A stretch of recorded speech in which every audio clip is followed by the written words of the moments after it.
Vu d'avion, le royaume du Cambodge ressemble à un immense damier de rizières ponctué de palmiers à sucre qui sont devenus un emblème du pays.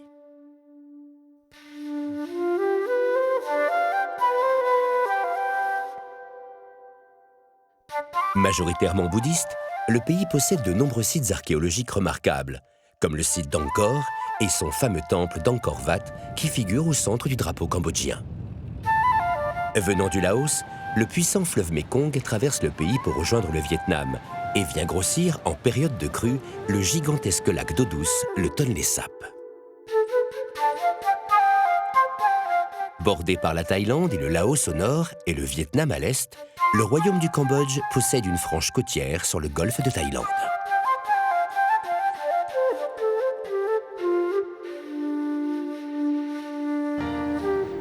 Phnom Penh, la capitale, s'est construite dans la plaine des Quatre Bras, représentée par la convergence du Mékong et de son affluent, le Tonlé Sap, en amont, et d'un bras du Mékong et de son défluent, le Bassac, en aval.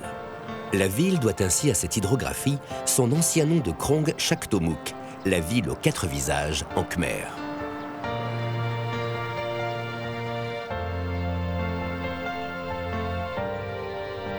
Sur les bords du Mékong, le roi Norodom construisit le palais royal de Phnom Penh qui fut inauguré en 1870.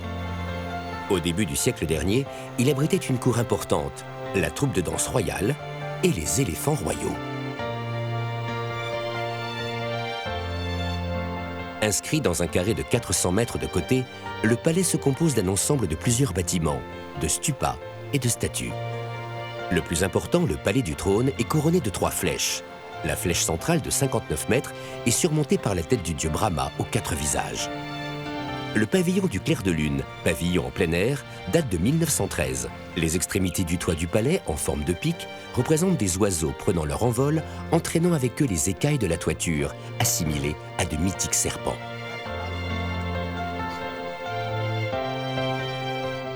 C'est de la tribune de ce pavillon que le roi s'adresse à la nation, le jour de la fête nationale ou lors d'événements spéciaux. À proximité du palais du trône se trouve un pavillon, ancien bureau du roi, qui abrite maintenant l'administration du site.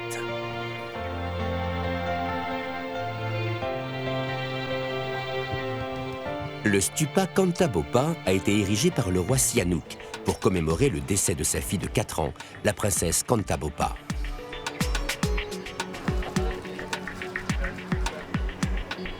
Autre bâtiment important, la pagode du Bouddha d'Émeraude est aussi connue sous le nom de pagode d'argent. À l'origine en bois, elle a été reconstruite en 1962.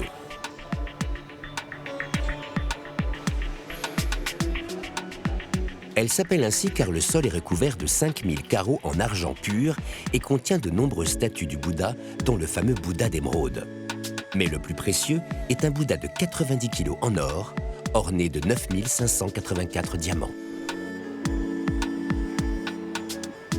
Les murs du cloître extérieur sont recouverts de fresques peintes racontant les épisodes du Réa Khmer, la version khmer du Ramayana, l'une des épopées mythologiques fondatrices de l'hindouisme.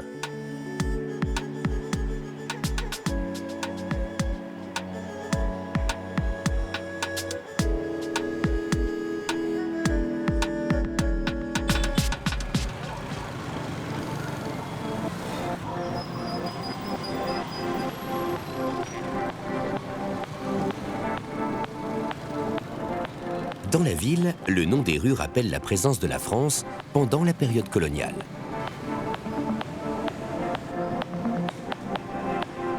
Il existe 8 marchés, mais le plus grand et le plus connu est celui construit pendant cette période coloniale.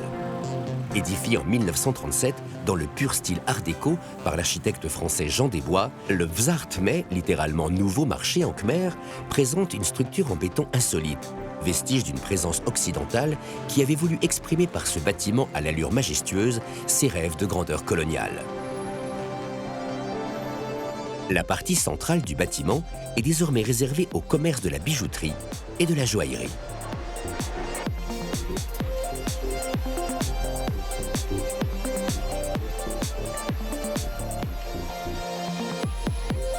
Chacune des 4 ailes a ses commerces dédiés: viande, vêtements, droguerie, électronique et cosmétiques. Et les diseuses de bonne aventure sont aussi au menu du grand marché. Tout en faisant son marché, des petits restaurants permettent une halte, sans perdre de temps. À l'extérieur, herbes aromatiques, fruits acides, tamarin, menthe, racines de lotus ou encore citronnelle, gingembre et coriandre imprègnent le marché de leurs effluves.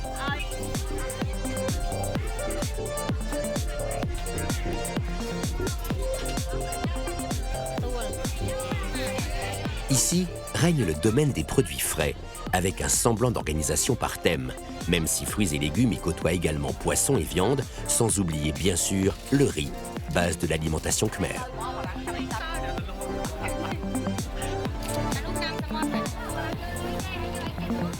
La cuisine mêle savamment les saveurs sucrées-salées, en utilisant souvent les fruits, bananes, mangues, noix de coco, associés aux légumes.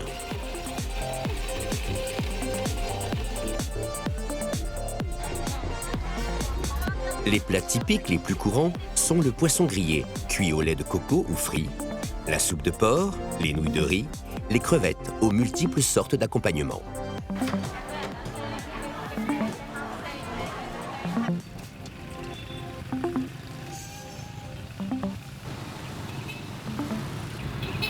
Le naga à 7 têtes représente le cobra, serpent vénéré, symbole de puissance. Incarnation du génie des eaux dans le rite animiste, il fut introduit au moment de l'indianisation du Cambodge. Non loin du marché central, sur une petite colline, se trouve le Wat Phnom, une très ancienne pagode bouddhiste qui a donné son nom à la ville de Phnom Penh.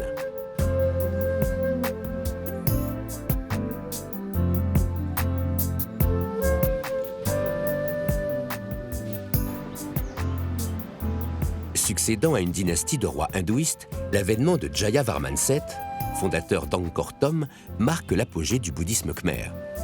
Le Mahayana, école du grand véhicule, disparaîtra peu après pour être remplacé par l'Hinayana, école du petit véhicule, plus proche de l'enseignement originel.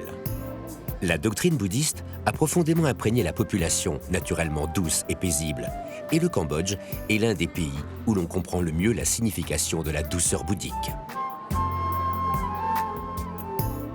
À côté du sanctuaire se trouve un stupa. Il renferme les cendres du roi Ponea Yat, premier roi du Cambodge à choisir Phnom Penh pour capitale.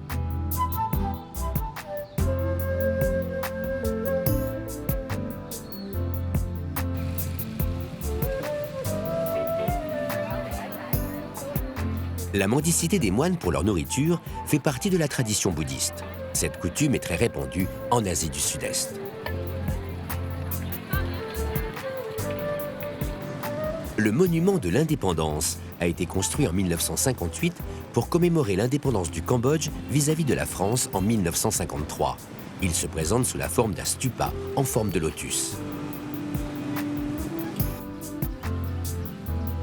Autre monument, cette colombe de la paix élaborée à partir de mitrailleuses qui stigmatise la période tragique des Khmers rouges qui décima le pays pendant 4 années jusqu'en 1979.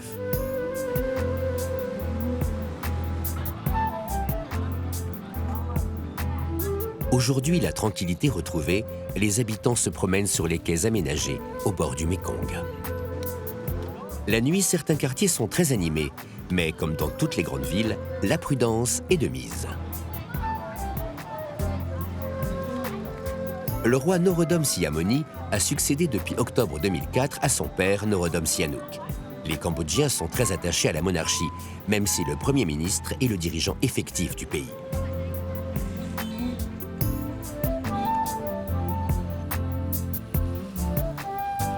L'unique pont de Phnom Penh qui permet de franchir le Tonlé Sap fut offert par le gouvernement du Japon au peuple cambodgien.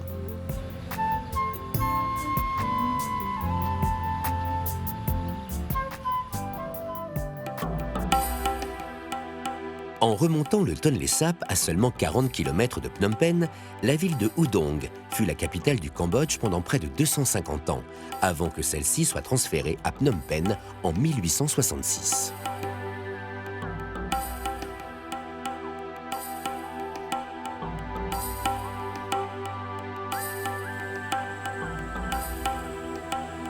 Pendant cette période, le territoire du Cambodge est resté convoité par ses deux puissants voisins, le Siam et le Vietnam, passant tour à tour sous le contrôle de l'un et de l'autre. Plus d'une vingtaine de monarques ont régné à Udong, qui est la principale nécropole de la royauté. À côté de stupas datant de 1623 et de 1891, un dernier stupa a été construit en 2002 par le roi Norodom Sihanouk pour servir de tombeau à ses parents.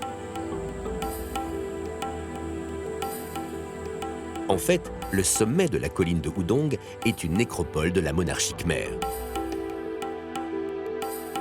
Bien qu'il ne reste aujourd'hui que peu de vestiges, Udong est encore fréquenté par les Khmers, qui viennent rendre hommage à leurs anciens rois.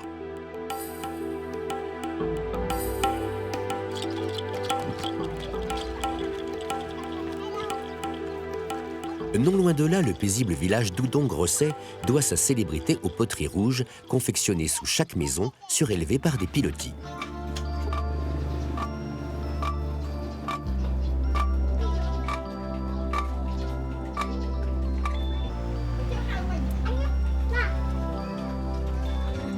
Les pots non peints décorés de motifs gravés ou appliqués sont soit tournés avec une roue à pied, soit modelés avec une spatule en bois.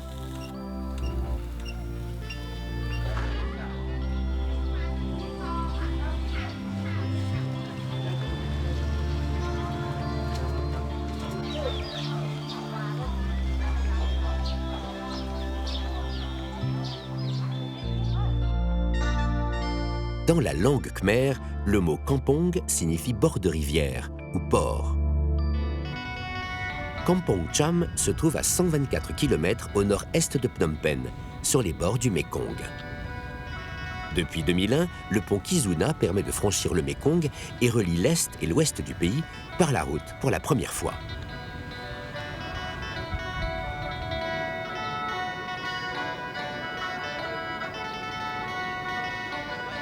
C'était le premier pont à franchir le Mékong au Cambodge, et c'était aussi le plus long du pays avec ses 1500 mètres, jusqu'à la construction du pont Khao Kong près de la frontière thaïlandaise en 2002.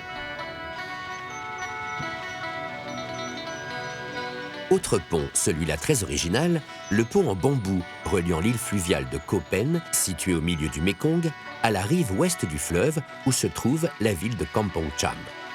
Ce pont est temporaire. À chaque saison sèche, lorsque les eaux du Mékong se retirent, il est reconstruit. Ensuite, au début de la saison des pluies, avant que les courants du fleuve deviennent trop puissants, le pont est démonté à la main et les bambous entreposés.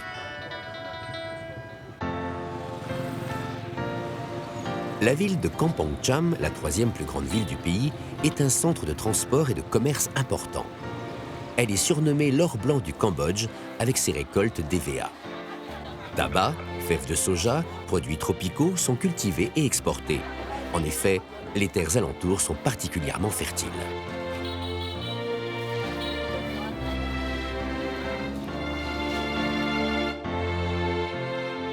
À côté de Kampong Cham, Bantay Prenokor se présente comme un vaste ensemble pré-angkorien articulé autour d'un mur d'enceinte avec, au centre, le Wat Nokor.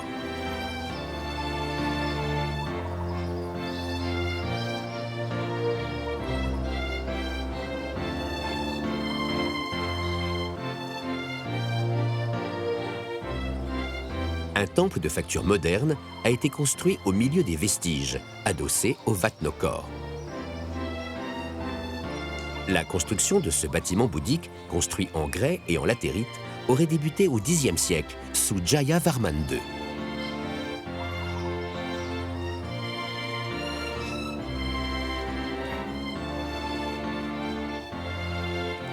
Interrompu dans sa construction, le temple aurait été adapté au culte brahmanique.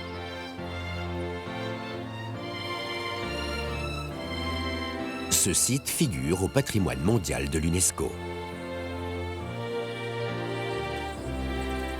Dans ce temple, entièrement recouvert de peintures symboliques, des cérémonies ont régulièrement lieu.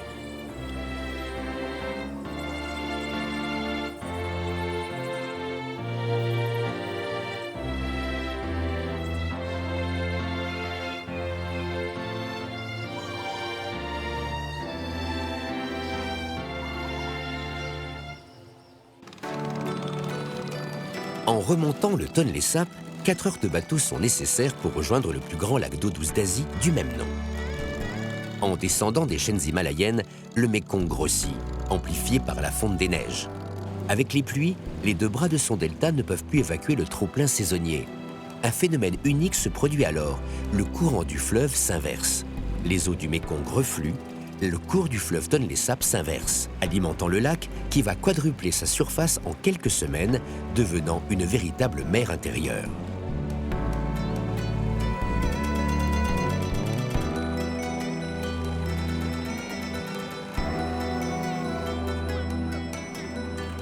Non loin du débarcadère de Siem Reap, sur le Tonlé Sap, se trouve le village flottant de Shnop Tru, où vivent plusieurs communautés vietnamiennes et khmères.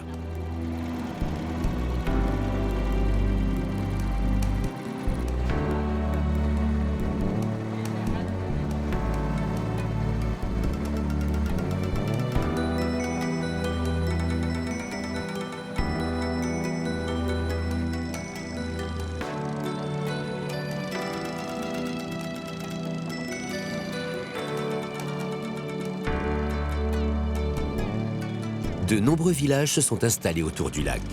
Ceux qui y vivent ont développé des habitats adaptés, avec des maisons traditionnelles sur pilotis, des maisons flottantes et des maisons bateaux.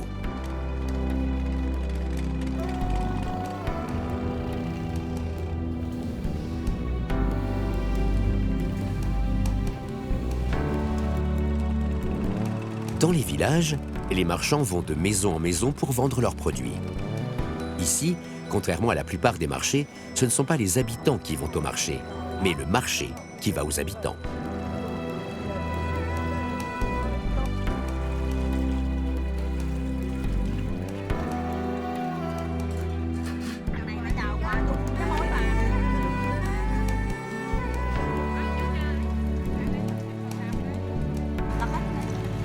Les 3 millions de Cambodgiens qui dépendent du Tonlé Sap vivent de pêche et d'agriculture sur la zone inondée qui laisse une terre fertile en période de basses eaux.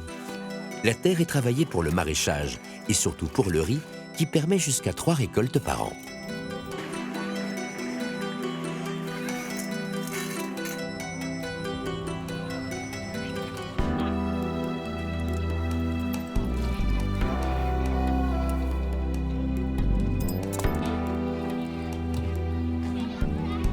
Dans ce village, dès le lever du soleil, les écoliers rejoignent l'école flottante en pirogue. Ici, tout se passe entre ciel et eau.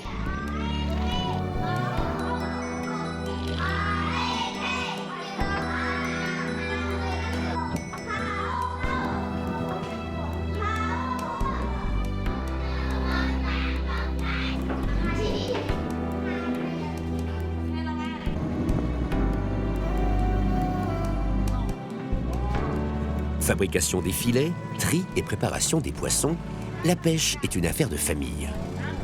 Le poisson est consommé sur place ou exporté, frais, séché, fumé, ou alors sous la forme de praok, une pâte fermentée.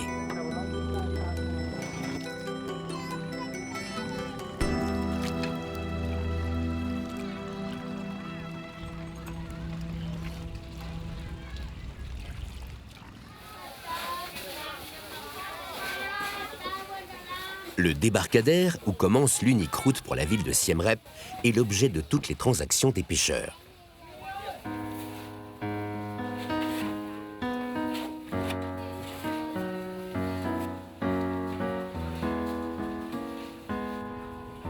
Poissons et riz, qui sont la base de l'alimentation khmère, génèrent des revenus importants.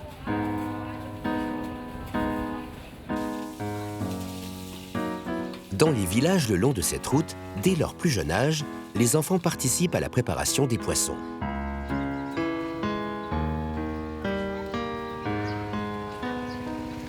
Cette seule route surélevée pour échapper aux crues annuelles, la route 63, conduit à la ville de Siem Reap.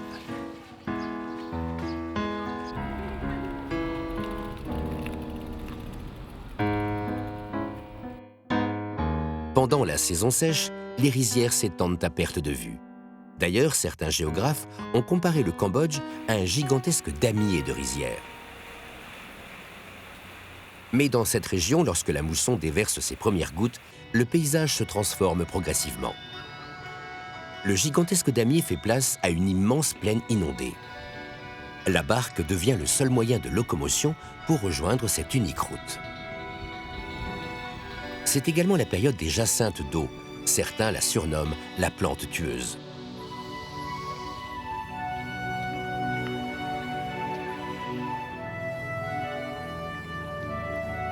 Les modifications des écosystèmes qu'elle provoque sont devenues l'un des fléaux le plus important pour les étendues d'eau douce des tropiques, là où elle a été introduite. Mais ici, les habitants lui ont trouvé une utilité en récupérant ses fibres très résistantes.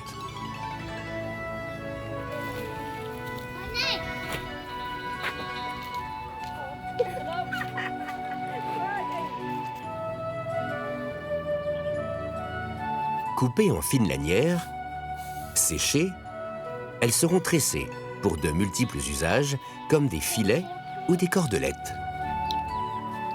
Et même des hamacs.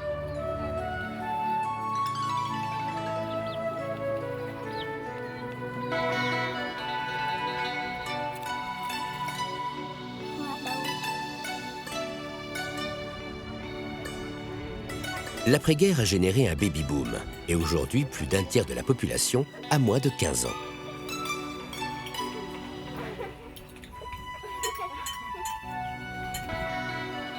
Les petits villages s'organisent autour des temples construits en bord de route.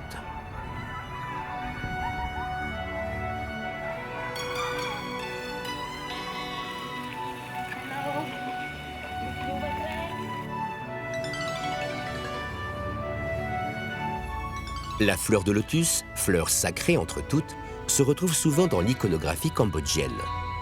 Attribut de Vishnu, elle incarne la terre pour les Khmers. Elle symbolise l'attente de l'éveil chez les bouddhistes, religion parfois appelée padminisme, du sanskrit padma, lotus.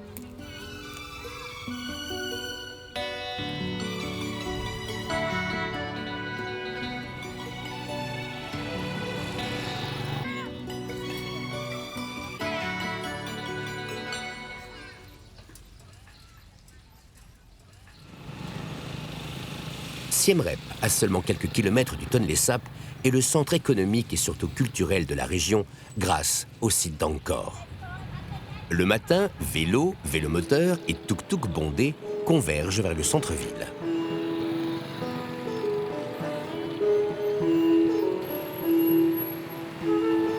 Les petits commerces ambulants et les marchands de rue forment une économie informelle nécessaire, car comme souvent en Asie, tout le monde se débrouille pour gagner sa vie.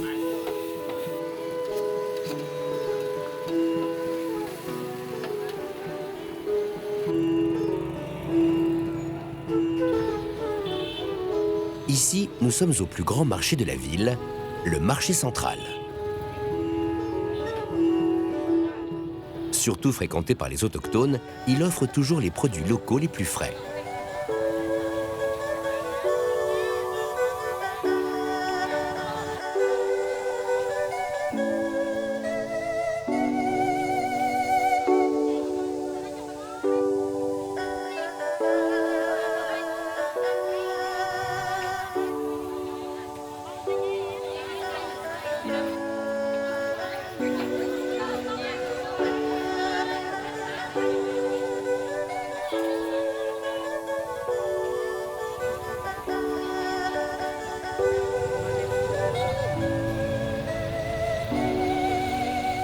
Aujourd'hui, de nombreux restaurants ont ouvert dans le centre-ville, dans les quelques rues du quartier colonial.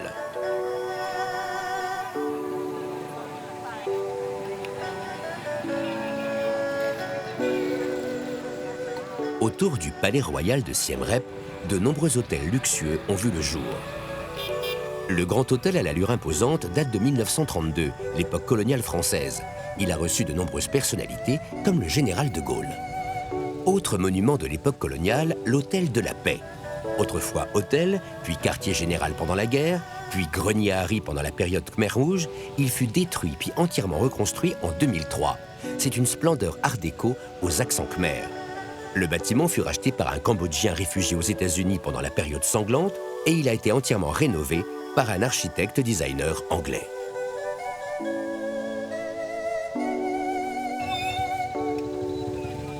Siem Reap vit aussi la nuit. Les nombreux restaurants regroupés au centre-ville dans les quelques rues du quartier colonial accueillent souvent des orchestres à l'heure du dîner. Pour satisfaire une clientèle touristique internationale, 2 terrains de golf ont vu le jour autour de Siem Reap. Il y a peu encore, c'était le terrain de jeu des démineurs. Depuis quelques années, le tourisme s'est considérablement développé, mélangeant occidentaux venus pour la beauté des lieux et asiatiques venus en pèlerinage sur un site bouddhiste majeur.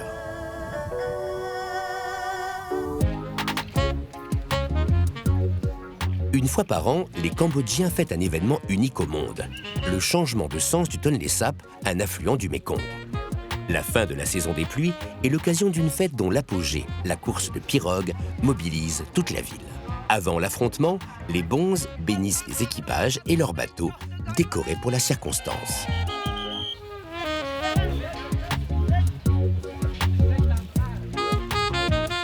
La fête des eaux, Bon Om Tuk en khmer, en novembre, se situe au moment où les eaux sont les plus hautes. Ensuite, elles couleront de nouveau en aval, vers le Mékong. Lorsque les eaux de l'affluent redescendront dans quelques semaines, il ne restera plus qu'un mince filet d'eau coulant entre des berges asséchées et le souvenir de ces clameurs d'encouragement.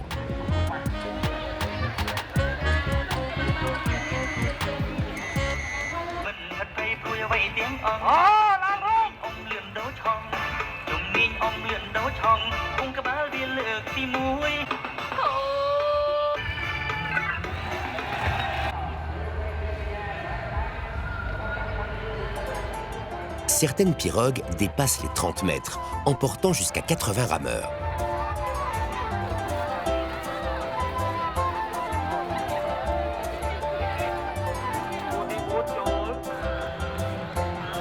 Les compétiteurs sont habillés avec des tenues aux couleurs de leur commanditaire. 2 équipes s'affrontent dans chaque course sur 1 kilomètre au milieu de la rivière.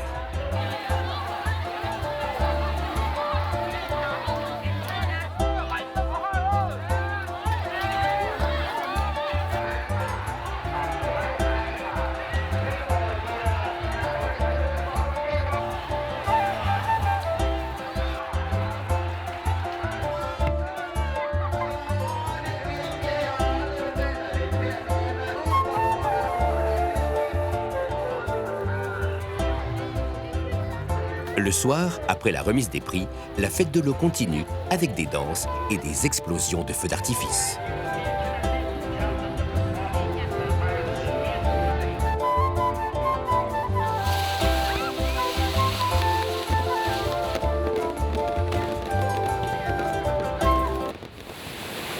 L'eau. C'est bien elle qui a joué un rôle crucial dans le développement d'Angkor au fil des siècles. Le climat du Cambodge est avant tout un climat de mousson à 2 saisons. La saison sèche y est particulièrement sévère et la variabilité de l'arrivée des pluies est importante.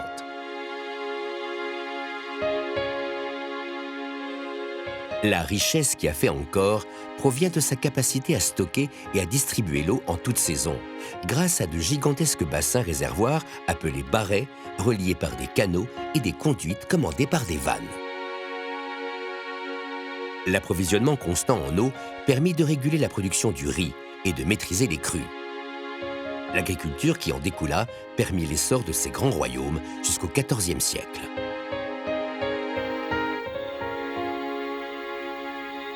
Tombé dans l'oubli, envahi par une jungle épaisse, Angkor fut redécouvert par le Français Henri Mouhot en 1860. La rivière Cobalspin, au nord-est de l'immense site d'Angkor, est connue sous le nom de rivière aux 1000 lingams. Composée de sculptures creusées dans la roche sur une longueur de 200 mètres entre le XIe et le XIIIe siècle, probablement pour sanctifier les eaux de ce torrent. Dans le lit, plusieurs centaines de lingams, symboles phalliques dans l'hindouisme, sont sculptés par ensembles distincts. D'autres sculptures de divinités du panthéon hindou apparaissent. Vishnu, le protecteur, en position couchée.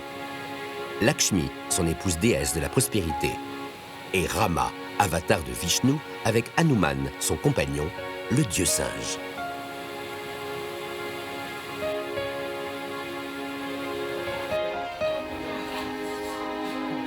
À côté du cours d'eau, perché sur un bloc de grès, le temple de Khulen et son Bouddha couché. Les Cambodgiens attachés à leur rite et à leurs croyances peuvent toucher cette statue et effectuer une courte prière.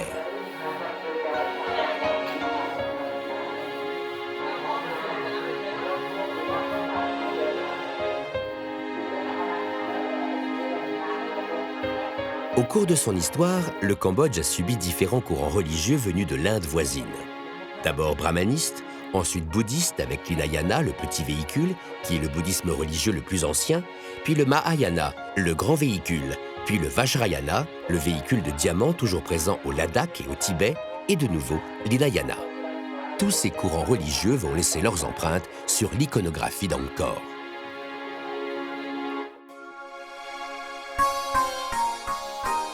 Indra, le roi des dieux, maître de la foudre et du tonnerre, tomba amoureux d'une belle reine terrestre dont il eut un fils merveilleux. Puis il emmena celui-ci au ciel et lui donna un somptueux palais. Fou de bonheur, le prince ne voulut plus quitter ce paradis. Alors Indra lui promit de lui faire don sur terre d'un palais identique afin qu'il continuât à se sentir comme au ciel. Angkor Wat était né. Construit au XIIe siècle, ce monument considéré comme l'un des plus beaux du monde est devenu l'emblème du Cambodge.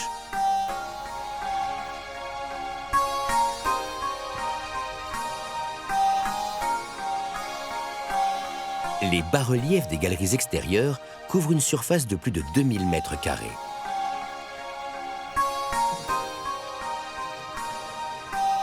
Histoire de Krishna, scène du Mahabharata, poème du Ramayana, jugement des morts, scènes de guerre contre les Siams et de la vie royale se succèdent sans interruption.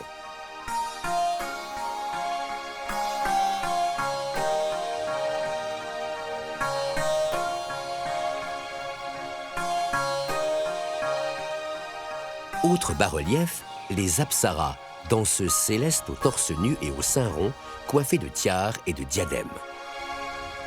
Selon la légende la plus répandue, elles émergent des eaux pour séduire les hommes. Ceux qui les acceptent comme épouses gagnent l'immortalité. Ceux qui les repoussent perdent la raison.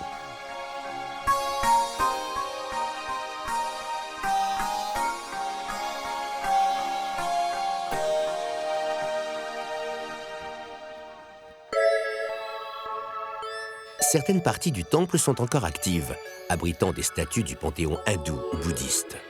Seules celles recouvertes d'un drapé sont vénérées. Offrandes et baguettes d'encens sont régulièrement déposées à leurs pieds.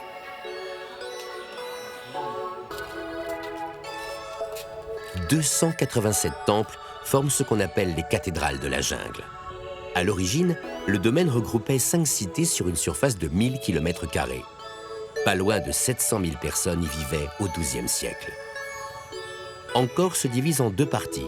Angkor Thom, la grande ville formant un gigantesque carré de 3 km de côté, avec un temple en son centre, le Bayon, et Angkor Wat, le temple gigantesque avec ses douves inondées. Pour entrer dans Angkor Thom, il existe 5 portes de conception identiques. La route venant de Siem Reap pénètre dans Angkor Thom par la porte sud.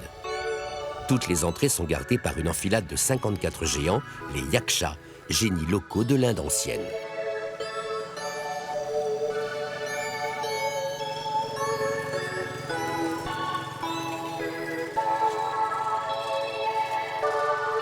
Quatre portes sont axées sur le Bayon, le temple central. La porte sud, porte nord, l'ouest et l'est. La 5e, également à l'est, la porte de la Victoire, est axée sur le centre de la terrasse du Palais Royal.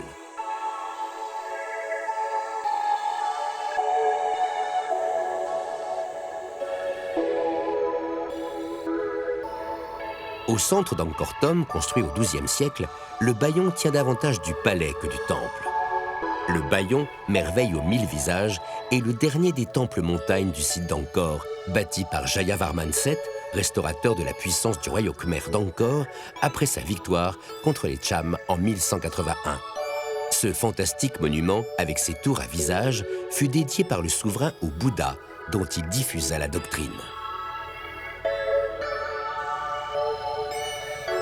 Les bas-reliefs du temple évoquent le passé d'Angkor, avec de nombreux détails empruntés à la vie quotidienne des Khmers au XIIe siècle. Il relate aussi les exploits sanglants de l'armée d'Angkor contre les Cham, venus du royaume de Champa, aujourd'hui partie intégrante du Vietnam.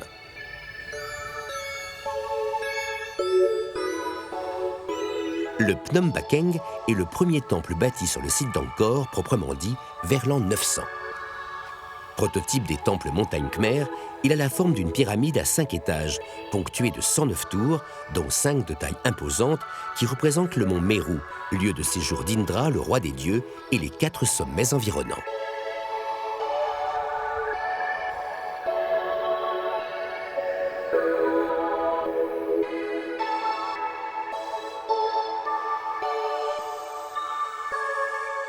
La rénovation d'Angkor n'est pas terminée.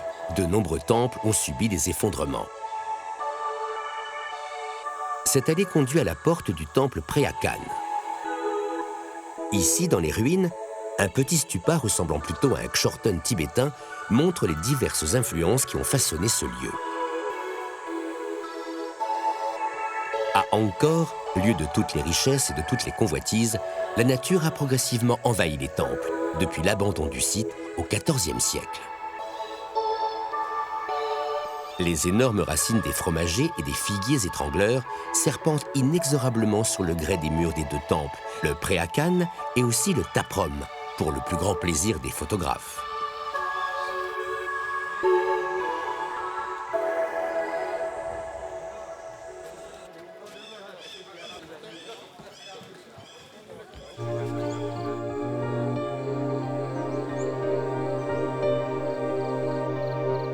L'ensemble du site d'Angkor se dessine dans un rectangle de 16 km par 25, à l'exception d'un temple excentré, le Bantesrei. Bantesrei, la citadelle des femmes. Il se situe à 20 km au nord-est d'Angkor Wat. Construit dans du grès rose et de la latérite, probablement consacré vers 960 sous le règne de Jayavarman V, il fut découvert et dégagé en 1924 par les archéologues de l'École française d'Extrême-Orient.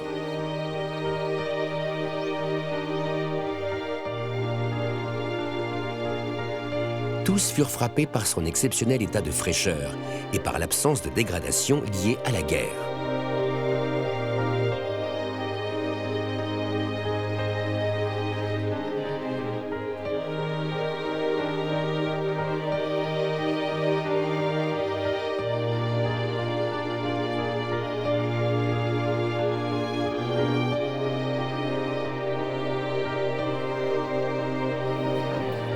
Les touristes de plus en plus nombreux génèrent une manne importante, modifiant l'économie de la région en profondeur. C'est bien ce renouveau touristique qui a permis le développement des artisans d'Angkor. L'origine d'Artisans d'Angkor est en fait le fruit d'un projet qui a été créé en 1992, qui s'appelait le projet de chantier école. Ce projet avait pour but de former des jeunes qui proviennent des villages ruraux à des métiers de vocation tels que la sculpture sur bois, la sculpture sur pierre, mais aussi des métiers du bâtiment. Ce projet donc a permis de former 750 artisans et donc il y avait l'objectif d'intégrer ces jeunes qui, une fois formés, rentraient dans cette structure économique qui était Artisans d'Angkor. Et c'est, je dirais, un modèle économique exemplaire au Cambodge, puisque tous les jeunes artisans qui font partie de cette structure bénéficient donc d'avantages médicaux, sociaux également, et ce qui est complètement unique au Cambodge.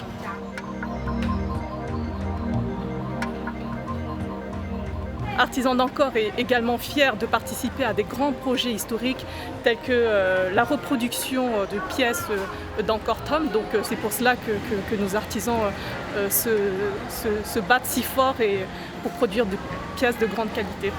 Lac polychrome sur grès ou sur bois, orné de fines feuilles de cuivre, patinées, tout est fait à la main. Société détenue minoritairement par l'État et par les artisans eux-mêmes, elle s'autofinance et a permis le développement de 12 ateliers supplémentaires dans les environs de Siem Reap.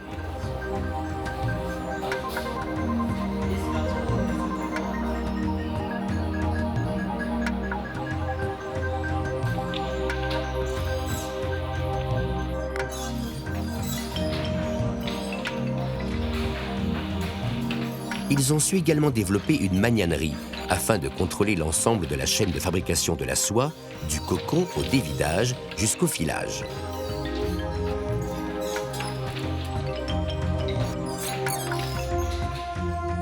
Les machines à tisser produisent de la soie traditionnelle pour la décoration intérieure et pour l'habillement, comme les fameux kramas, le foulard cambodgien.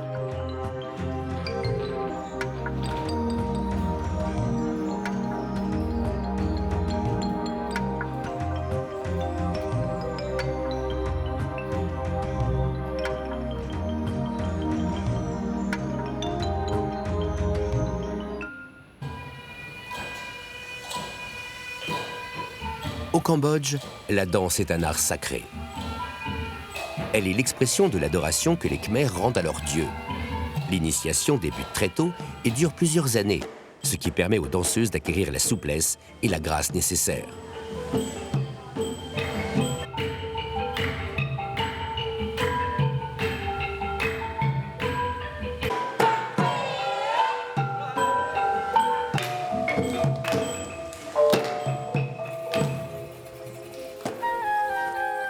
Cap au sud. Avant d'arriver en bord de mer sur le golfe de Thaïlande, la chaîne des Cardamom et la chaîne de l'éléphant forment un obstacle naturel, avec un sommet à 1813 mètres d'altitude, le mont Phnom Aoral, point culminant du Cambodge.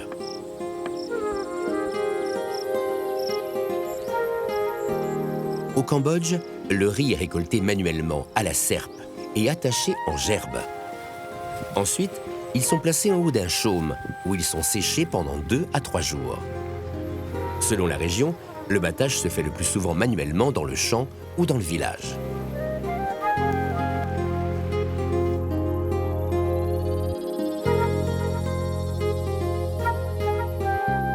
Originaire du sud de l'Inde et du sud de l'Asie du Sud-Est, le palmier à sucre a toujours été cultivé dans tout le pays pour l'extraction de son sucre, l'utilisation de ses palmes, de son bois et de ses fruits. C'est le 3e palmier le plus cultivé après le cocotier et le palmier à huile. Mais il n'en reste pas moins le premier symbole du royaume, de sa culture et de son artisanat.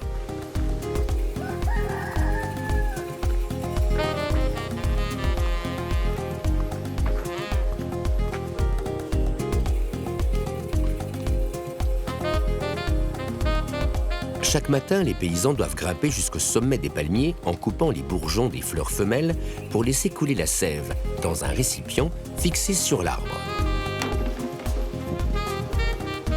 Un palmier de taille moyenne peut produire jusqu'à 20 litres de sève par jour et environ 90 kg de sucre chaque année.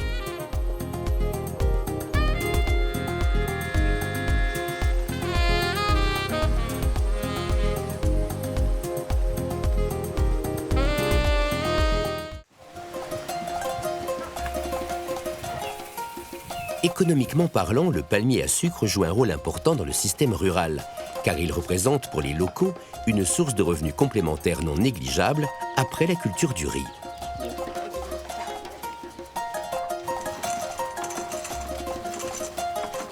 Le jus obtenu est filtré, puis cuit pendant 5 heures jusqu'à sa transformation en un sirop plus dense.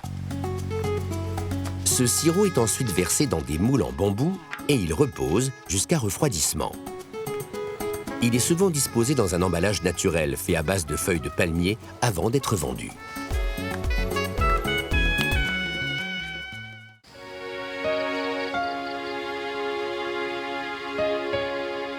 Autre culture, le poivre de Kampot, cultivé dans les provinces de Kampot et de Kep. Le poivre de Kampot doit sa saveur particulière à son terroir, à l'instar des grands crus viticoles.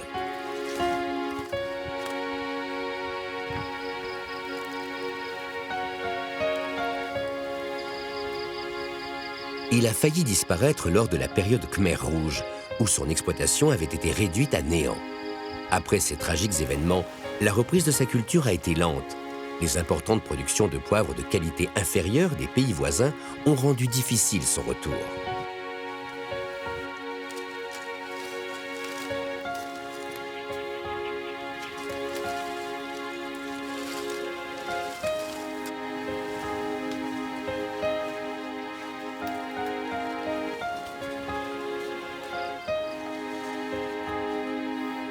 À présent, grâce à l'aide de coopératives, d'un séchage et d'un tri des grains de qualité, il retrouve ses lettres de noblesse.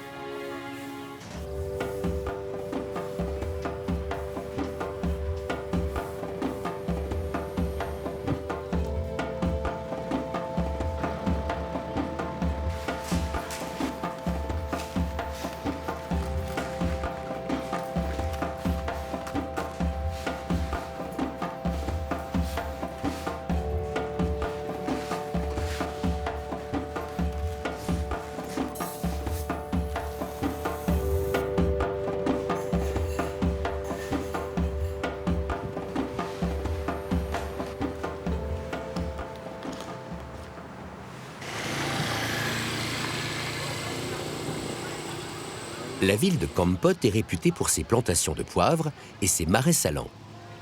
Elle comprend de nombreux bâtiments datant de l'époque coloniale, notamment le palais du gouverneur. Kampot est traversée par une rivière et chaque jour, en fin d'après-midi, la vue du pont offre un spectacle à ne pas manquer, la lente procession des barques de pêche qui prennent la direction de la pleine mer.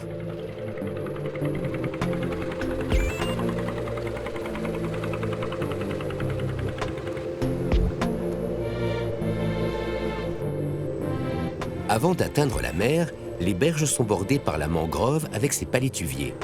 Au milieu de cette mangrove vit un petit village de pêcheurs Cham. Les Cham sont une minorité ethnique qui parle sa propre langue. Ils ne se mélangent pas avec le restant de la population. À l'origine hindouiste, ils se sont convertis à l'islam. Cette ethnie musulmane en pays bouddhiste se retrouve aussi au sud du Vietnam voisin.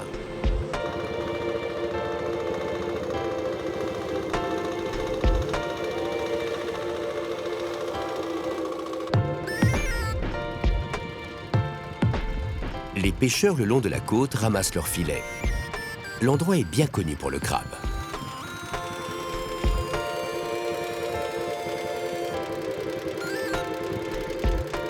Le crabe bleu de Kep, c'est la spécialité de la ville, à tel point qu'une statue géante a été installée en mer en face de la promenade.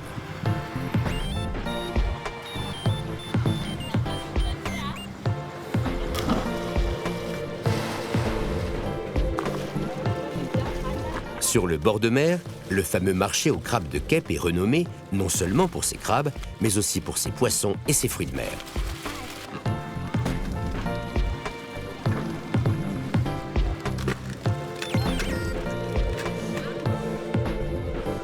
Originalité, les pêcheurs viennent directement avec leurs bateaux sur les quais pour livrer leurs prises aux revendeurs.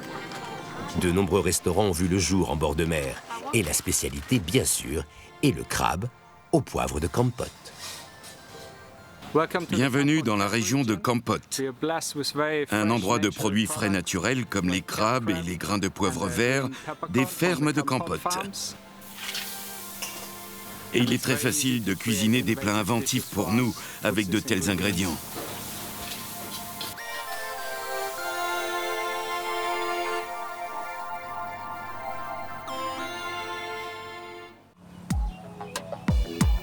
Située à 30 minutes de Kampot seulement, la ville de Kep.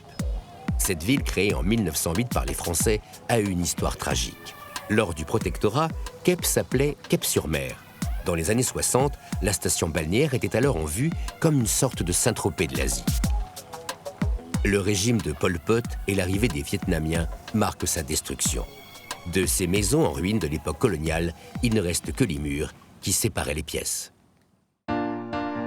Actuellement, Kep revit. Certaines villas de l'époque ont été rénovées. Depuis quelques années, la ville renaît grâce au tourisme. De nombreux expatriés français ont décidé de s'installer pour ouvrir des maisons d'hôtes, des hôtels ou des restaurants. Le front de mer a été refait, avec depuis quelques années une superbe plage de sable blanc pour le plus grand plaisir des enfants.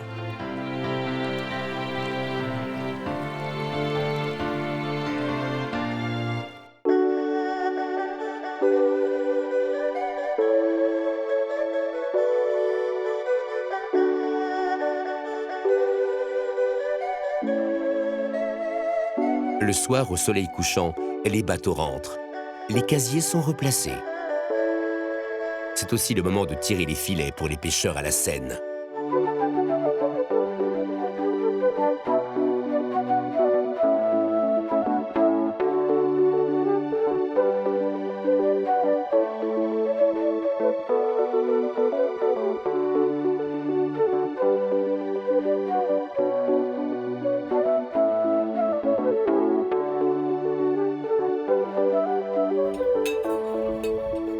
Le Cambodge, déchiré par plus de 20 années de conflits et de guerres successives, s'est reconstruit avec un remarquable dynamisme. Fort d'un patrimoine culturel exceptionnel, d'une stabilité politique et d'une croissance au rendez-vous, son avenir semble en bonne voie.